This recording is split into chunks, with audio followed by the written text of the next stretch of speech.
자, 이번 시간에는 610페이지 모의고사 4회의 2번 문제, 근로소득관리 2번 문제는 중도퇴사자의 원천징수 문제인데요. 급여자료입니다. 급여자료. 자, 7월에 중도퇴사자 급여자료입니다 하는 내용이 있고요. 자료 설명을 보면은 영업부 이정원 사원 급여자료입니다. 급여 지급일은 2월 10일입니다. 네, 다음 달 10일이다 하는 거 체크해 주시고, 영업부 이정원 사원은 23년 7월 31일이 퇴직했다. 퇴직 날짜 요거 입력해야 될 거고요. 중도퇴사 정산시 기 등록되어 있는 자료 이외의 공제는 없는 것으로 한다. 이정원 사원의 퇴사일을 입력하시오. 자, 수행과제 1번 먼저 하겠습니다. 수행과제 1번. 그러면 인사급여에 가셔가지고 사원 등록 들어가신 다음에 이정원 두 번째 사원이죠. 클릭하시고 여기 20번 퇴사 연월일에다가 2023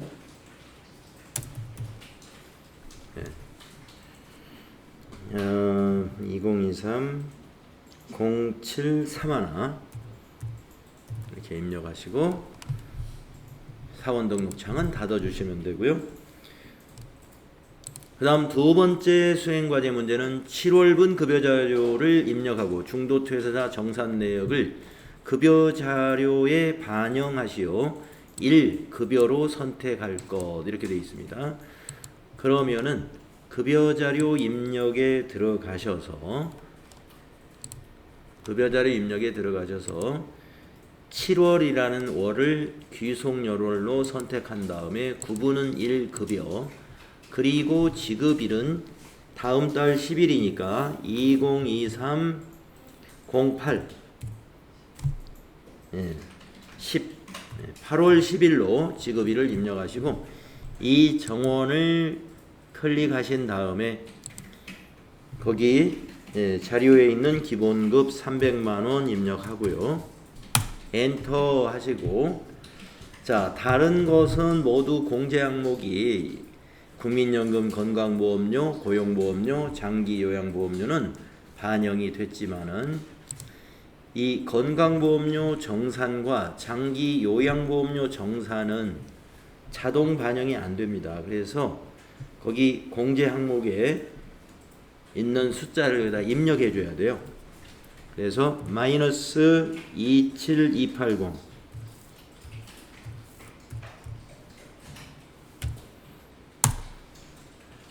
그리고 마이너스 2310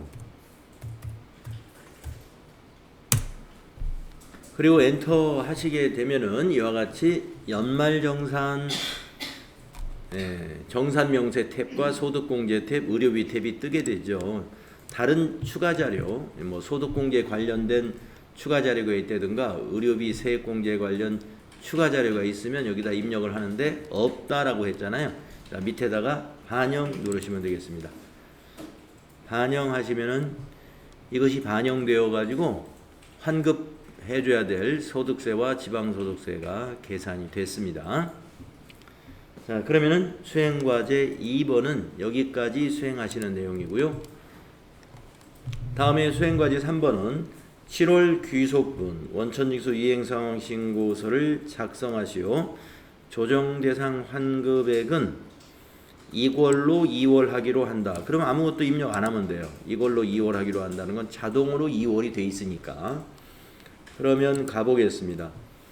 인사급여에 가셔가지고 원천징수 이행상황 신고서 여기 있죠. 클릭하신 다음에 귀속은 7월부터 7월이고 뒤에 있는 지급기간은 8월부터 8월로 조회해야 되죠. 8월에 지급했기 때문에. 그리고 정기신고에서 엔터 하시면은 소득세 마이너스 345,270원 확인되고요. 그 다음에 아까 조정대상 환급액은 이걸로 2월 하기로 한다. 아무것도 하지 않아도 된다 그랬잖아요. 여기 보시면은 20번에 4월, 2월 환급액 다음 달로 2월 한다라고 되어 있습니다. 그래서 입력을 할 필요가 없어요. 이거는 만약에 조정대상 환급액은 당월에 신청하기로 한다라고 거기서 주문을 했다면 여기다 입력하면 됩니다. 요 금액을 여기다 입력해 주면 되고요. 지금은 차월로 2월 하기로 한다 그랬으니까 입력하지 않으면 된다. 이렇게 한 다음에 바로 이 평가 문제 하시면 되죠. 중도퇴사자 정산을 통해 반영되는 공제액 합계는 얼마인가? 이정원의 공제액 합계, 여러분 조금 전에 열어놨던 급여자료 입력해서 지워져 버렸네.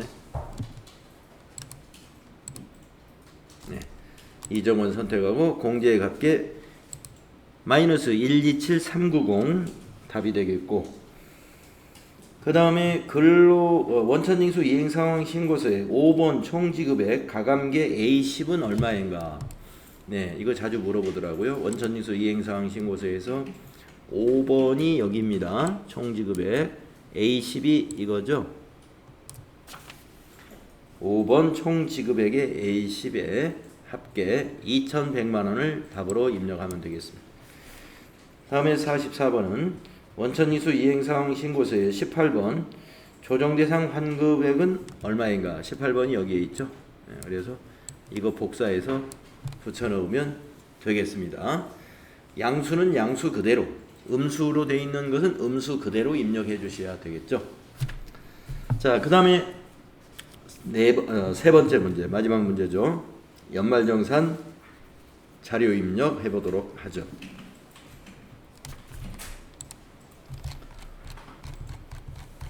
연말정산 자료 입력, 사무직 박철수의 연말정산을 위한 자료이다.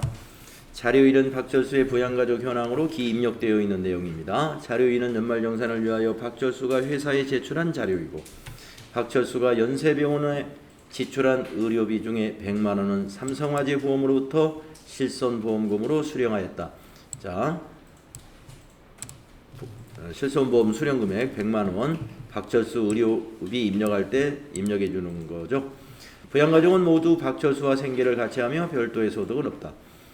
연말정산 근로소득 원천징수 영수증 메뉴를 이용하여 연말정산을 완료하시오. 의료비 세액 공제는 의료비 탭에, 국세청 자료는 공제 대상 합계 금액을 한 건으로 집계하여 입력한다. 기부금 세액 공제는 기부금 탭과 연말정산 탭에 입력한다. 왜 이랬을까요? 기부금 탭에 입력해가지고 연말정산에 전송하는 작업까지 해라, 이런 얘기입니다. 정산명세 탭에, 정산명세 탭에 별도로 입력하는 건 없어요. 교육비 세액 공제는 소득공제 탭에서 입력한다.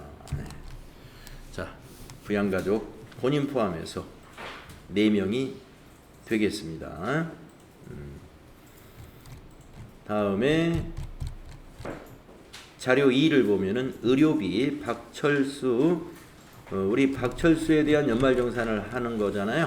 자, 본인 박철수 연말정산 자료를 불러내겠습니다. 전체 메뉴 가셔가지고 연말정산 근로소득 원천징수 영수증 클릭하신 다음에 두 번째 코드에서 더블 클릭해서 박철수 선택하시고 확인.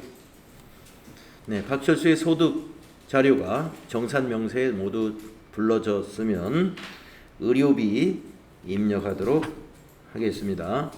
의료비 탭을 클릭하시고 부양가족 관계 코드에서 더블 클릭, 본인 박철수 확인 단추 눌러주시고, 지급처는 의료비의 경우에 국세청 자료는 병원 이름과 사업자 번호를 생략하시고 여기 증빙 코드에서 1번 국세청을 해주면 됩니다.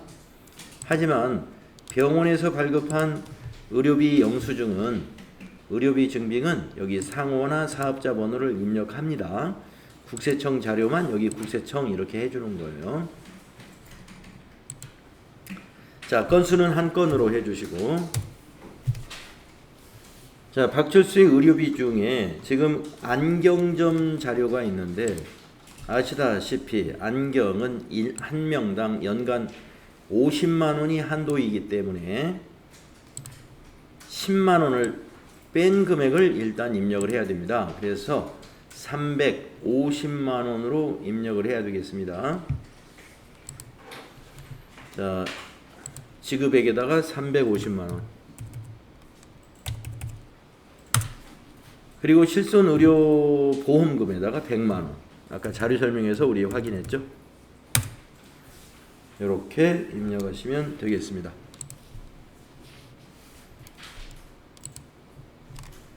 $350만 입력하고 실손의료보험에다가 100만 원 입력합니다. 다음 밑에 자료 보시면 기부금 자료입니다. 국세청 자료이고요. 기부자가 한진희.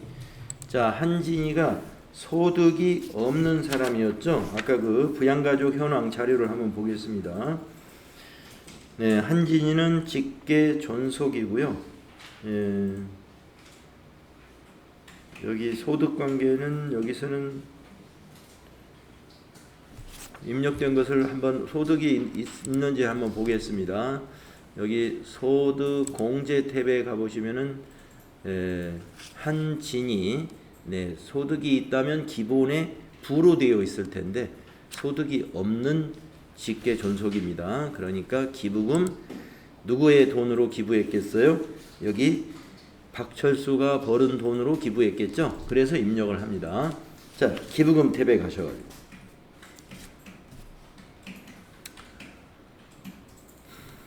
관계 더블 클릭을 한 다음에 한진희 클릭을 합니다. 그리고 확인하신 다음에 기부처가 거기에 나와 있죠. 국학운동시민연합 아니다. 사업자 번호가요? 12080 05335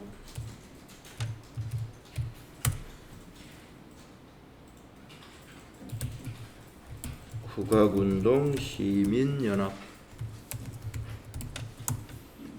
자, 코드는 그 단체의 유형을 말하는데요. 밑에 보시면은 법정, 정치 이렇게 나와 있는데 거기 국세청 자료에 종교단체 외의 지정기부금이라고 그랬잖아요.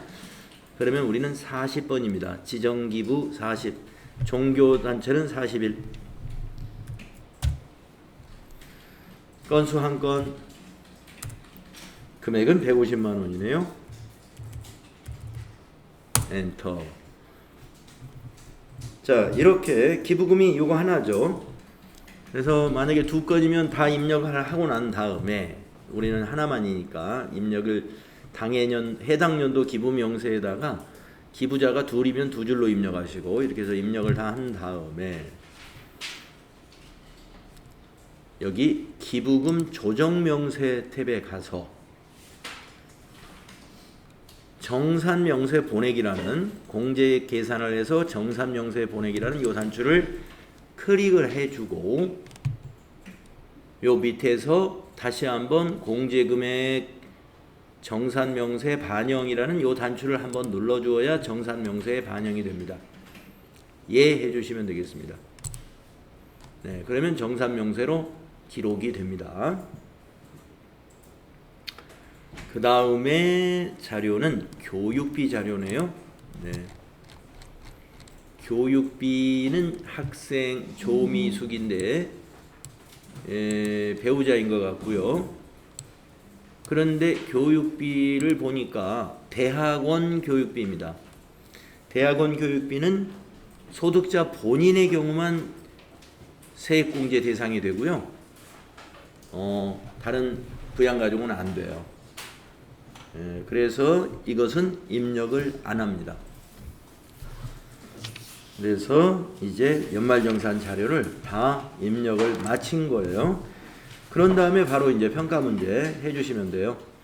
자, 정산명세 탭을 눌러가지고 거기 질문의 답을 한번 같이 찾아보도록 하겠습니다.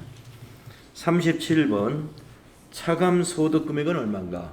네, 왼쪽 아래 중간쯤에 37번 이거 복사해서 붙여놓으면 됩니다. 18840-305. 그 다음에 62번 의료비 공제 대상 금액은 얼마인가? 자, 61번 의료비에 화살표를 눌러보세요. 62번입니다. 62번. 화살표를 눌러서 공제 대상 금액이라고 했기 때문에 이 130만 원을 답으로 입력합니다. 다음에 63번 교육비 세액 공제액은 얼마인가? 63번 교육비 세액 공제 제로. 비어있는 건 제로라고 입력해야 답이 됩니다. 다음 48번 문제. 64번 기부금 세액 공제액은 얼마인가? 네, 30만 원. 이거 복사해서 붙여 넣으시면 되고요. 그 다음 75번, 49번 문제. 75 주 근무지 기납부세액 소득세 금액은 얼마인가? 자, 75번 밑에 있습니다. 기납부세액 주 근무지 소득세 548880을 복사해서 붙여넣으면 됩니다. 77번 차감 징수세액 소득세는 얼마냐? 마이너스 461830 복사해서 붙여넣으시면 숫자 다 맞아요? 네. 이렇게 해서 우리가 모의고사 4회 뒤에 소득관리 부분을 이 시간에 좀 마무리했는데요. 네, 관련해서 뭐가 맞지 않았다든가 질문이 있다든가 하면 질문하시면 되겠네요.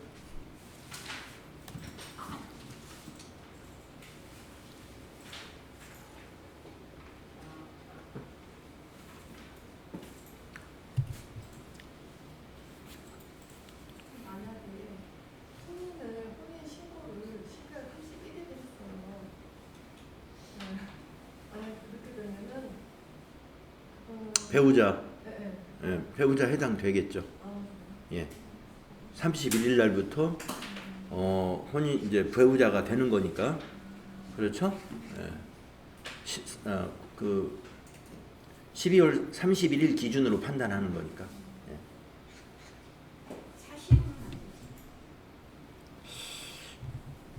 사실로는 안 될 겁니다. 소득세 쪽에서는. 예, 주민등록 등본이라든가 가족관계 증명서라든가 이런 서류가 반영이 돼야 되니까. 예. 자, 그러면은 이제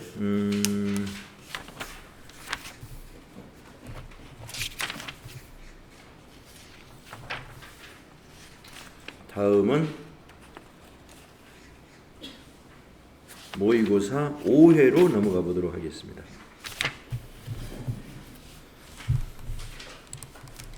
자, 모의고사 5회의 이론 문제 한번 같이 풀어볼까요? 다음은 주식회사 한공의 기계장치 관련 자료이다. 이에 대한 설명으로 옳지 않은 것은 이랬습니다. 5월 1일 날 정부 보조금을 20만 원 보통예금으로 받았고요. 7월 1일 날 100만 원의 기계를 취득합니다. 정부 보조금 포함해서 취득했습니다. 감가상각은 월할상각하고 정액법을 적용합니다. 내용연수 5년이고 잔존가치 없습니다. 자, 어떤 내용인지 이제 자료를 보고 파악을 했습니다. 자, 1번이 맞았나 보겠습니다. 5월 1일 정부 보조금 수령은 자산을 증가시키지 않는다. 맞았죠? 예. 왜 맞느냐? 20만 원 정부 보조금 받는 분계가 어떻게 되느냐면 차변이 보통예금, 자산 증가, 대변이 정부 보조금, 자산 감소. 예. 정부 보조금을 보통예금의 차감 계정으로 만들어 쓰기 때문에 결과적으로 자산은 증가하지 않습니다. 다음 2번.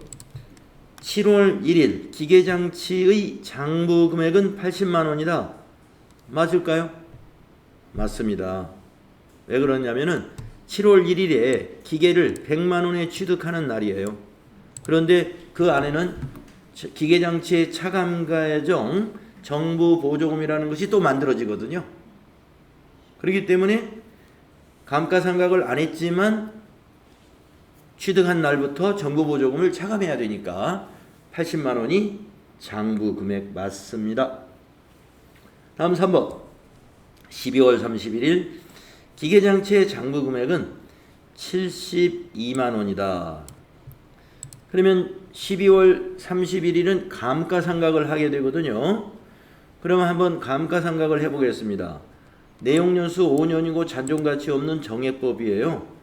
7월 1일부터니까 6개월치만 해야 되는데 100만 원을 5년으로 나누게 되면은 1년에 얼마씩 하는 거죠? 20만 원씩 하는 건데 6개월이니까 나누기 2 하면은 10만 원입니다. 자, 감가상각 누계액 10만 원 차감 계정이고요. 그 다음에 그러면 정부 보조금도 20만 원을 차감해야 되느냐? 아닙니다. 정부 보조금도 5년에 걸쳐서 상각을 합니다. 그런데 20만 원을 5로 나누면 1년에 4만 원씩이죠. 1년에 4만 원인데 이것도 6개월치만 해야 되니까 나누기 2만 원만 상각을 합니다. 그러면 정부 보조금은 얼마가 남았어요? 18만 원 남았죠. 2만 원 차감하니까. 자, 차감 계정이 이렇게 두 개가 돼요. 결산 때 차감 계정이 이렇게 두 개. 하나는 감가상각 누계액이 10만 원인 거고 하나는 정부 보조금이 18만 원인 거예요. 그러면 28만 원이 기계장치의 차감 계정입니다. 그럼 100만 원에서 28만 원 뺀 것이 장부 금액입니다. 그럼 얼마예요? 72만 원? 맞죠? 예, 맞습니다. 3번도. 그러니까 우리가 이제 기계장치 뭐 유형자산의 장부 금액이 얼마냐 기말에 장부 금액이 얼마냐를 따지면은 취득 금액에서 감가상각 누계액만 빼면 되는데 정부 보조금이 있으면 정부 보조금도 빼줘야 돼요. 근데 정부 보조금을 최초의 정부 보조금을 빼주면 안 돼요. 예, 정부 보조금도 기계장치 취득 원가와 마찬가지로 기간별로 상각을 해주기 때문에 정부 보조금도 정액법으로 같이 상각을 해서 나머지만 빼줘야 됩니다. 그 나머지가 18만 원인 거예요. 예. 감가상각 누계액은 10만 원이었던 거고. 자, 그러면 4번이 답이겠네요. 옳지 않은 거. 옳지 않은 왜 어떤 내용인지 보겠습니다. 기계장치에 대한 감가상각비는 10만 원이다. 자, 감가상각 누계액이 10만 원이니까 감가상각비도 처음에는 10만 원입니다. 그런데 요 2만 원이 뭐예요? 정부 보조금을 상각할 때 감가상각비 대변에 가거든요. 차변은 정부 보조금, 대변이 감가상각비예요. 그러면서 10만 원에서 2만 원이 빠집니다. 따라서 손익계산서에 가는 감가상각비는 8만 원이 되는 겁니다. 정부 보조금 상각한 거 잔액 말고 정부 보조금 상각한 금액만큼 감가상각비가 줄어들어요. 그러니까 답은 4번이고요. 이걸 우리가 결산 분계로 쓰자면은 지금 쭉 제가 설명드린 내용을 결산 분계로 쓴다면은 이렇게 되는 거죠.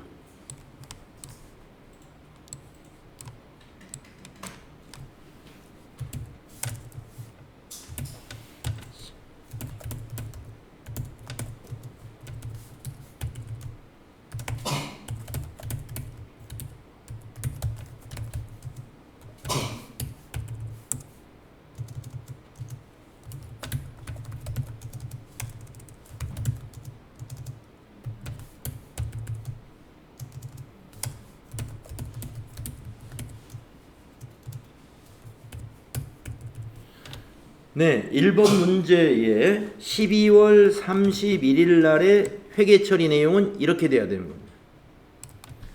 12월 31일 회계 처리는 이렇게 됩니다.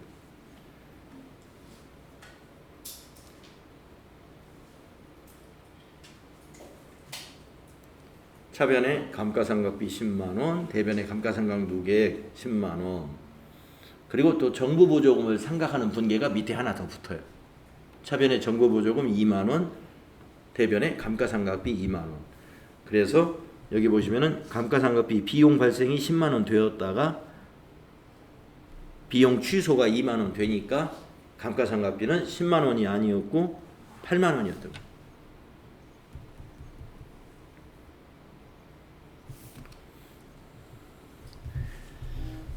자, 1번에 정부보조금 관련된 문제였습니다. 정부보조금 관련된 문제는 제가 최근에는 많이 안 본 것 같습니다만은 그러니까 최근이라면 이제 작년도 문제를 우리 교재에 실었기 때문에 그런데 하여튼 작년에는 그런데 우리가 이 비대면 시험 이전에 대면 시험이었을 때는 TAT 2급에서 정부보조금 문제는 이론에서도 나오고 실기에서도 나오고 아주 많이 다루어졌던 문제입니다.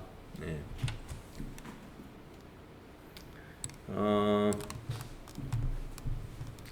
다음 문제 가보도록 하겠습니다. 1번 문제 설명 다 됐죠? 2번 다음에서 설명하고 있는 회계정보의 질적 특성은 무엇인가? 회계정보는 그 정보가 나타내고자 하는 대상을 충실히 표현의 충실성, 검증 가능해야 한다. 검증 가능성. 중립적이어야 된다. 중립성. 네.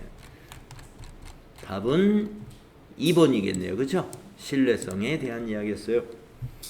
다음에 3번. 다음은 23년 1월 2일에 설립된 주식회사 한공의 주식 발행 내역이다. 23년 재무상태표에 표시되는 주식 발행 초과금은 얼마인가? 단 보통주 주당 액면가액은 5,000원짜리입니다. 자, 1월 2일 날 회사를 설립했어요. 그런데 질문은 23년 결산 때 재무상태표에 표시되는 주식 발행 초과금이 얼마일 거냐 이런 얘기입니다. 내용을 보죠. 1월 2일 날 보통주 1000주를 주당 10,000원에 발행합니다. 근데 액면가는 5,000원짜리라고 그랬어요. 예, 그러면 한 주당 5,000원씩 주식 발행 초과금이 발생할 겁니다. 9월 20일 한 번 더 하네요. 보통주 2,000주를 주당 4,000원에 발행하고 주식 발행 수수료 100만원을 지급했습니다. 네, 할인 발행했어요. 여기서는. 자, 그러면 적어보겠습니다. 5,000원씩 1000주 그러면 500만원의 주식 발행 초과금이 설립하는 날 발생했죠? 예, 주식 발행 초과금 500만원 메모해봤습니다. 자, 그런데 9월 20일 날 그날도 또 주식을 발행했습니다. 근데 한 주당 4,000원이니까 한 주당 1,000원씩 할인했어요. 그러면 2,000주입니다. 그러면 얼마인가요? 1,000원 곱하기 2,000주는 200만원이죠. 자, 200만원이 할인 발행 차금이냐? 아니, 200만원이 아니다. 자, 밑에 보니까 100만원에 뭐가 발생했어요? 수수료. 주식 할인 발행 차금에 더해야 돼요. 그러면 300만원이에요. 자, 수수료는 주식 할인 발행 차금에는 가산하고 주식 발행 초과금에서는 차감해서 표시한다. 자, 그러면 우리가 이 할인 발행 차금과 초과금은 항상 상계하여 처리하죠. 그러면 우리가 할인 발행 차금으로 인식하지 않고 주식 발행 초과금 300만원을 차변에 적어가지고 상계시키는 거예요. 그러므로 주식 발행 초과금은 200만원이 남게 됩니다. 주식 발행 초과금 1월 2일 날 500만원 있었습니다. 그런데 9월 20일 날 주식 할인 발행한 그 할인 발행 차금이 초과금이 없었다면 300만원이에요. 예, 그런데 초과금이 사전에 있었기 때문에 먼저 있었기 때문에 초과금에서 300만원을 상계한다 이 말이죠. 빼버린다 이 말이죠. 그러니까 주식 발행 초과금은 200만원만 남게 된다. 답이 1번이 되겠습니다. 설명되시죠?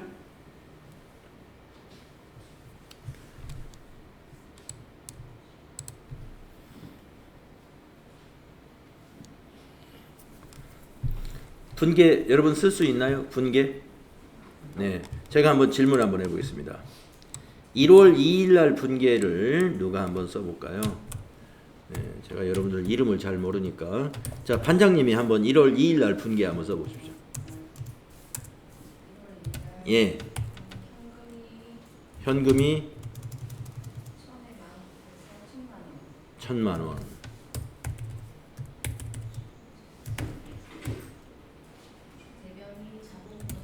예.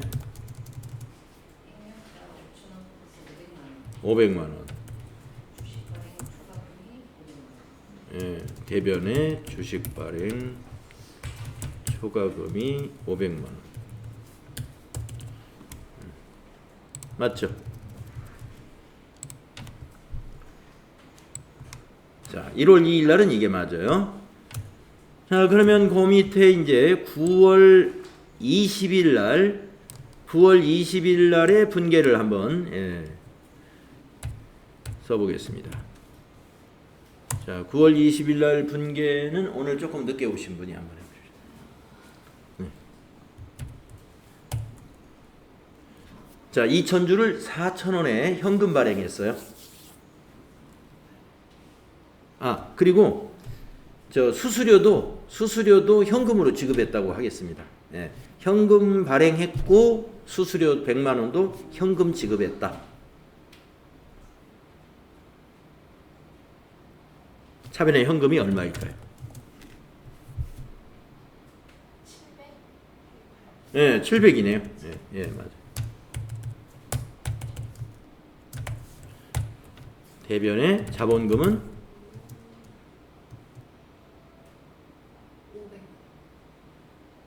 2,000주인데? 5,000원씩 2,000주. 1,000만 원? 예.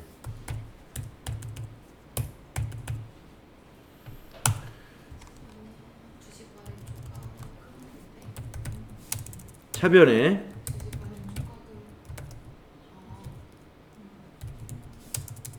주식 발행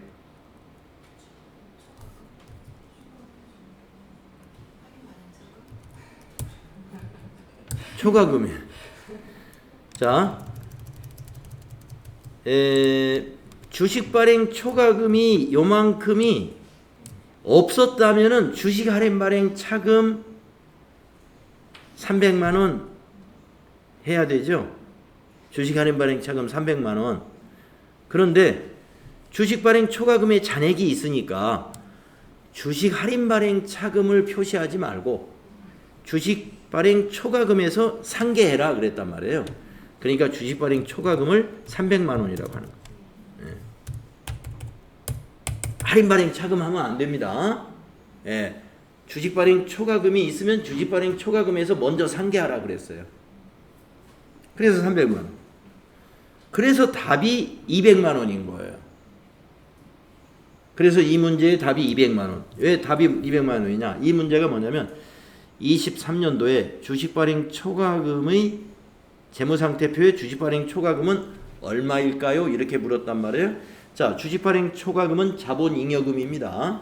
자, 자본잉여금은 대변에 잔액이 있는 거예요. 500만 원 잔액이 있다가 9월 20일 날 300만 원 감소해 버렸죠. 자본이 증가했다, 자본이 감소했잖아요. 그러니까 200만 원만 남아 있다 이거예요.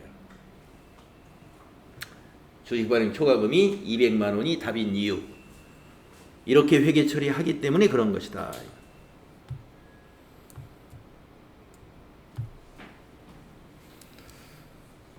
네, 그래서 요 분계 여러분 알아두시고요. 네.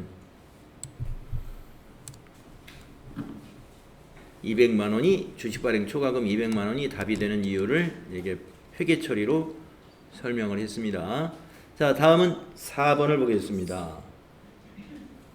지금 이 모의고사에 있는 문제들을 보면은요, 사실 기출 문제보다 좀 난이도를 높여서 문제를 내놨어요. 자, 주식회사 한공의 영업부장은 매출처 직원과 저녁 식사를 하고 다음과 같은 신용카드 매출전표를 받았으나 격리부에 제출하지 않아 관련 회계 처리가 누락이 되었습니다. 누락된 회계 처리가 재무제표에 미치는 영향으로 옳지 않은 것은 이랬어요. 자, 뭘 누락했냐면 매출처 직원하고 저녁을 먹었는데 이 전표를 제출을 안 해가지고 제출을 안 하는 바람에 회계 처리가 빠졌다 이런 얘기예요. 그러면 접대비가 빠졌다는 거잖아요. 접대비 얼마냐면 지금 이만큼이에요. 접대비가. 자, 1번 판매 관리비 과소. 접대비는 판매 관리비니까 누락됐으니까 과소. 맞죠? 영업이익이 과소. 과대하겠죠? 과대. 접대비가 빠지면은 비용이 빠졌기 때문에 영업이익은 판매관리비가 줄어들면 이익은 커지는 거죠. 답은 2번이 되겠습니다. 그럼 3번은 맞았겠죠? 매출 총이익 영향 없음. 그렇습니다. 매출 총이익은 판매관리비 이전에 계산, 그 전에 계산하는 거니까 영향 없고. 4번 접대비 과소. 그러겠죠. 접대비가 빠졌습니다. 답은 2번. 4번은 아주 쉬운 문제. 2번하고 4번은 쉬운 문제였고요. 1번과 3번이 조금 여러분이 공부를 좀 해둬야 될 그런 문제입니다. 다음에 5번 문제 볼게요. 주식회사 한공은 2년 전에 매입한 상장 주식을 당기 중 58만 원에 처분했습니다. 자, 2년 전에 매입한 주식을 이번에 올해 58만 원에 처분했다. 이 말. 전기말 장부 금액은 45만 원이며 매도 가능 증권 평가 손실 15만 원이 있다. 네, 매도 가능 증권의 평가 손실은 처분할 때 같이 상계시켜야 됩니다. 처분 시점의 손익으로 계상되는 처분 손익은 얼마냐? 네, 얼마냐? 자, 전기말 장부 금액이 45만 원인데요. 전기말 장부기 45만 원. 분계를 한번 써봅시다. 네. 이거는 분계 써봐야 답을 찾을 수가 있어요. 자, 여러분 05번에 있는 매도 가능 증권 처분 분계입니다.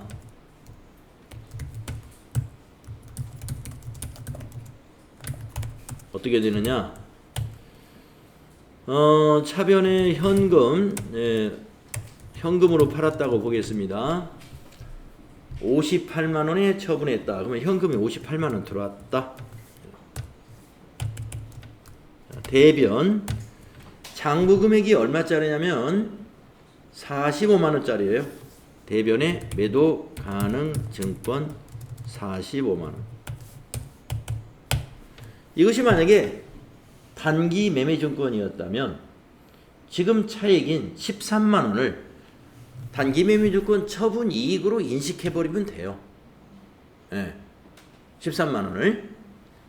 그러나 매도 가능 증권이기 때문에 이 매도 가능 증권 평가 손실을 먼저 정리해야 됩니다. 이익을 반영하기 전에 매도 가능 증권 평가 손실도 정리를 먼저 해야 돼요. 이걸 정리. 자, 정리할 때는 항상 잔액의 반대쪽에 정리해 주는 거예요. 그럼 여러분이 생각해 보세요. 매도 가능 증권 평가에는 손실과 이익이 있는데 매도 가능 증권 평가 손실은요, 자본의 감소 항목이에요. 그래가지고 차변에 잔액이 있는 거예요. 그러니까 정리할 땐 대변에다가 정리해 줘야 돼. 대변에다가. 그래서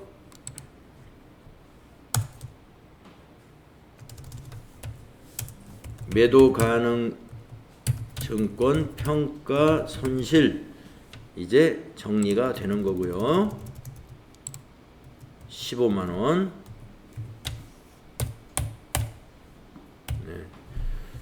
그러면 대변의 합계가 60만 원입니다. 대변의 합계가 오히려 더 커졌어요.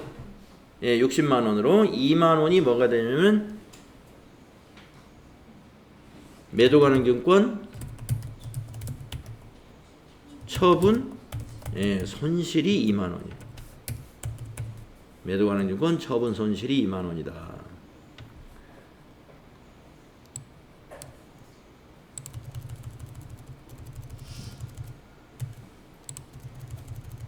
이렇게 됩니다. 회계 처리가.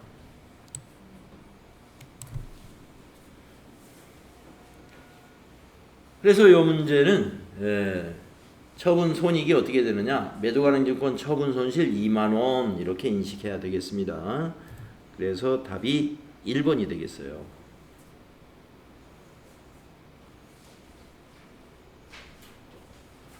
네, 분계 써봐야, 분계를 빨리 써봐야 답이 나오겠어요. 그래서 이 모의고사 5회에 여러분 좀 공부가 필요한 거 1번 문제 또 3번 문제 그리고 지금 방금 풀었던 5번 문제 네, 여러분 추가 공부 좀 잘 공부를 해 두시기 바랍니다. 다음은 6번을 보도록 하겠습니다. 네, 6번하고 7번은 부가가치세 이론입니다. 다음 자료를 토대로 주식회사 한공의 23년 제1기 1기 확정신고 시 부가가치세 과세표준을 계산하면 얼마인가? 과세표준을 계산하라. 단 아래의 금액에는 부가가치세가 포함되지 아니하였다. 가번 제품의 판매 금액 1200만 원인데 매출 애누리 50만 원이 차감되지 아니하였다. 그러면 애누리 한 거니까 차감시켜야 되겠네요. 그러면 여기서는 과세표준을 요걸 두 개를 반영해 가지고 1150만 원이고요. 나번에 사무용품비 매각금액 요거는 300만 원이 모두 과세표준이죠. 자산수중이익 기증받은 사무용 비품의 시가는 500만 원이다. 이건 받은 거니까 우리가 판매한 게 아니잖아요. 과세표준이라는 것은 우리가 비품을 매각했어야 그게 과세표준이죠. 다음에 라번 대표이사가 개인적인 용도로 사용한 제품 네, 우리 회사 제품을 대표이사가 개인적으로 썼어요. 그러면 시가로 과세해야 되죠. 매입세 공제를 받은 거다 이거요. 매입세 공제를 받았으므로 부가세를 과세해야 됩니다. 시가를 기준으로. 그래서 과세표준은 여기 있는 600만 원이에요. 600만 원. 그래서 플러스 600만 원. 자, 그러면 1150에다가 300을 더하면 1450, 600을 더하면 2050. 답은 2번이네요. 2050만 원.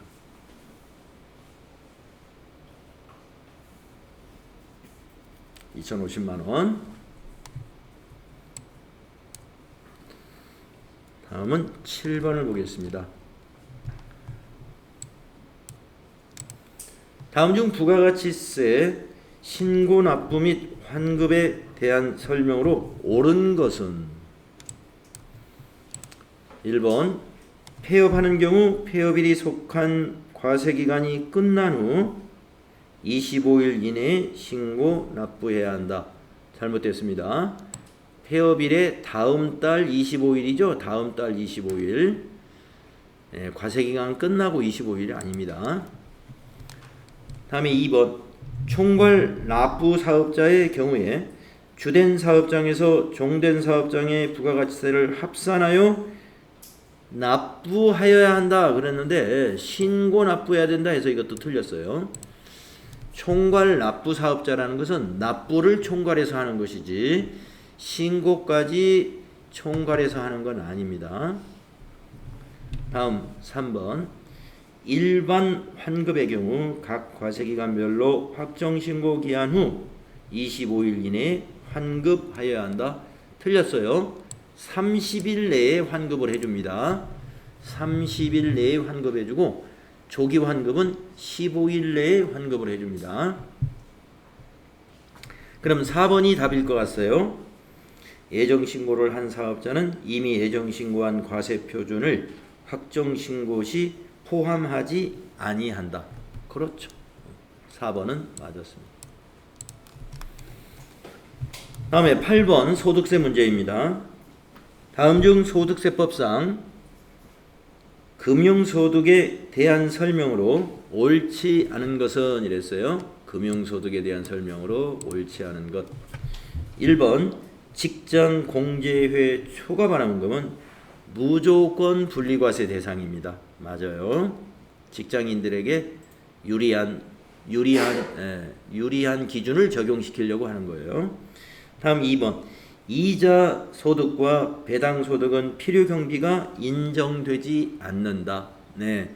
아주 예외적인 거 아니고는 인정이 안 됩니다. 그래서 맞습니다. 다음 3번. 외국 법인으로부터 받은 원천징수 대상이 아닌 현금 배당은 조건부 종합과세 대상이다. 이거 틀렸네요. 무조건입니다. 무조건. 자, 왜 외국 법인으로부터 받은 배당금은 배당소득은 무조건이냐 하면은 국내에서는 세금을 아직 한 번도 과세 안 했기 때문에 그래요. 예. 그러니까 외국 법인이 현금 배당을 해줄 때 그 외국에서는 과세를 했겠죠. 예, 외국에서는. 그러나 국내에서는 원천징수를 할 수 있는 방법이 없잖아요. 예, 그러니까 어떻게 해야 돼요? 원천징수는 못했으니까 5월 달에 자진해서 종합과세 신고를 해야 돼요. 소득자가.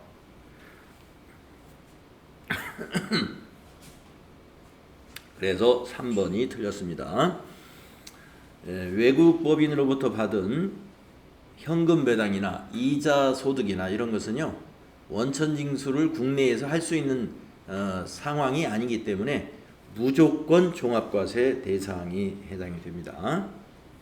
이건 2천만 원 이런 한도 따지지 않아요. 단돈 100만 원이라도 무조건 종합과세 한다 이거예요. 원천징수를 안 했기 때문에. 다음에 4번.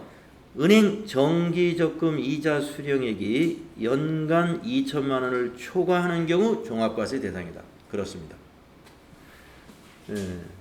이건 이제 여기서 말하는 은행의 정기적금 이자라는 건 국내 은행을 말하는 거예요. 국내 은행에서는 원천징수를 다 하기 때문에 2천만 원 초과할 때만 종합과세하고 2천만 원 이내면 그냥 원천징수로 끝. 그 이야기. 3번이 답입니다. 다음에 9번을 보겠습니다. 다음 중 연금소득에 대한 설명으로 옳지 않은 것은 1번 이것도 옳지 않은 것이죠. 1번 공적연금소득은 연금을 지급받기로 한 날이 연금소득의 수입시기가 된다. 맞아요. 예, 우리가 수입시기에서 공적연금은 지급받기로 한 날, 사적연금은 지급받는 날 이렇게 구분이 됩니다. 1번은 맞았고요. 2번 연금소득 공제액이 900만 원을 초과하는 경우에는 900만 원을 공제한다. 그렇습니다. 한도가 900만 원이기 때문에. 예. 연금소득 공제액의 연간 한도가 900만 원이에요. 그래서 2번도 맞았고. 다음 3번. 공적연금소득만 있는 자는 해당 공적연금소득을 확정신고하여야 한다. 이거 틀렸네요. 자, 공적연금소득만 있고 다른 소득이 없을 때는요, 확정신고를 안 합니다. 예. 공적연금을 지급하는 국민연금관리공단이라든가 공무원연금관리공단에서 우리 급여 근로소득에 대한 연말정산을 하듯이 1월 달에 공적연금 정산을 해줘요. 1월 달에 연말정산을 합니다. 일단 공적연금 소득만 있다고 가정을 해서 연말정산을 하기 때문에 그 소득만 있을 때는 그걸로 인정이 돼요. 안 한다. 답이 3번이 틀렸습니다. 그 다음에 4번. 산업재해보상보험법에 따라 받는 연금은 비과세 연금소득에 해당한다. 그렇습니다. 산재보험에서 받는 그 보험법, 산재보험법에서 받는 연금, 그 다음에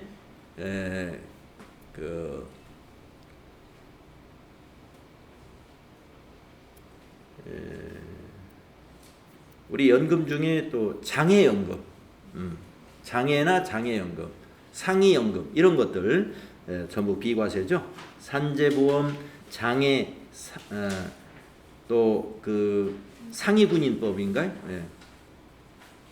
네, 그런 것입니다.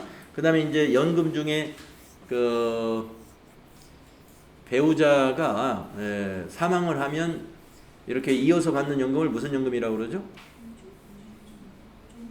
응? 유족연금?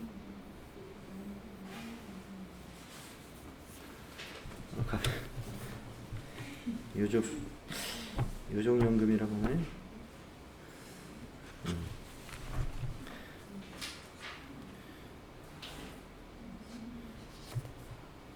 자, 여러분 연금소득 쪽 한번 잠깐 보겠습니다. 아, 유족연금인가요? 근데 유족연금이라는 말이 왜 이렇게 새롭지? 이상. 네, 맞습니다. 120페이지 비과세 연금소득에 보면은 공적연금 관련법에 따라 받는 유족연금 장애 상위. 예. 이런 연계 노령 유족연금 또는 연계 퇴직 유족연금이라고 하는 거. 유족연금 맞네요. 그 다음에 산재, 지금 이 보기에 나오는 것은 2번이죠. 산업재해 보상법에 따른 연금. 그 다음에 3번은 이제 국군 포로 송환에 따른 국군 포로가 받는 연금이라고 하는 것도 있고요. 뭐 이런 국군 포로 이런 건 잘 시험에 안 나올 거고요. 이 산업재해 보상법에 따른 연금, 이건 보기에 가끔 나옵니다. 비과세입니다. 맞아요. 그래서 답은 3번이다. 옳지 않은 건. 자, 마지막 10번 문제 보겠습니다. 다음 중 근로소득자의 연말정산에 대한 설명으로 옳지 않은 것은, 자, 현진. 해당 과세기간 중에 이혼한 배우자는 기본공제를 적용받을 수 없다. 맞죠? 예. 이혼한 경우는 적용을 안 하죠. 다음에 해석. 인적공제 적용 시 장애인은 나이의 제한을 받지 않는다. 맞죠? 네, 장애인은 나이를 따지지 않습니다. 동엽이 인적공제 합계액이 종합소득 금액을 초과하는 경우 그 초과하는 금액은 없는 것으로 한다. 그렇죠. 예, 인적공제 금액이 소득 금액을 초과했다 그래서 돈을 내줄 수는 없어요. 예, 그래서 초과된 금액은 초과 금액은 없는 걸로 한다. 그 다음에 해림. 부녀자 공제와 한부모 공제는 동시에 적용받을 수 있다. 예, 틀렸네요. 답은 해림이가 틀렸습니다. 하나만 적용받으므로 한부모를 적용받아야 되겠죠. 큰 거를 적용받아야 됩니다. 금액이 한부모는 100, 부녀자는 50이기 때문에 한부모를 적용받는 게 맞겠습니다. 자, 모의고사 5회 이론풀이 해봤습니다. 좀 쉬었다가 실무 수행 같이 해봅시다.